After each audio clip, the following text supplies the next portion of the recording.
Pierre Schott se fait connaître dans les années 1980, en formant le groupe Raft avec le chanteur, auteur, compositeur et leader Christian Fougeron, basé à Strasbourg. Ce duo, dans lequel Schott est alors bassiste et programmateur, sort chez Polydor en 86 un premier album de New Wave minimaliste, en anglais, puis en 89 un second opus aux couleurs reggae hip-hop, en français. En 1987, le groupe obtient un disque d'or en vendant plus de 500 000 exemplaires de son hit single Yaka, Danser. Dans les années 1990, après la séparation de Raft, le musicien retrouve la guitare électrique de ses débuts, se risque, chanteur, et sort 3 albums solo. Le Nouveau Monde chez Virgin en 92, produit par Robin Millard, incluant le single duo avec Tanita Tikaram Je te voudrais quand même. Le Retour à la vie sauvage chez Dreyfus en 95 et Le milieu du grand nulle part chez Musidisc en 98,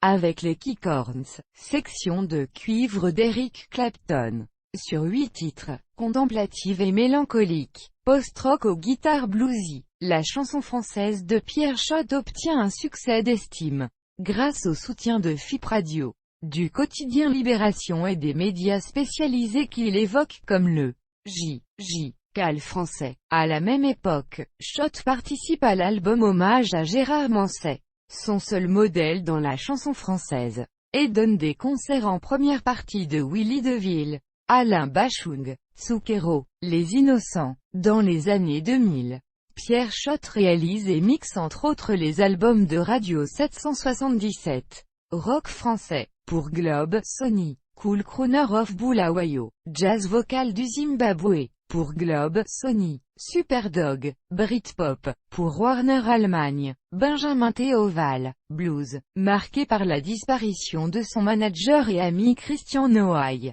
Pierre Schott repousse à fin 2007 la sortie de son 4e album Zenland, haute électro et down-tempo, oublié par une industrie du disque aux abois.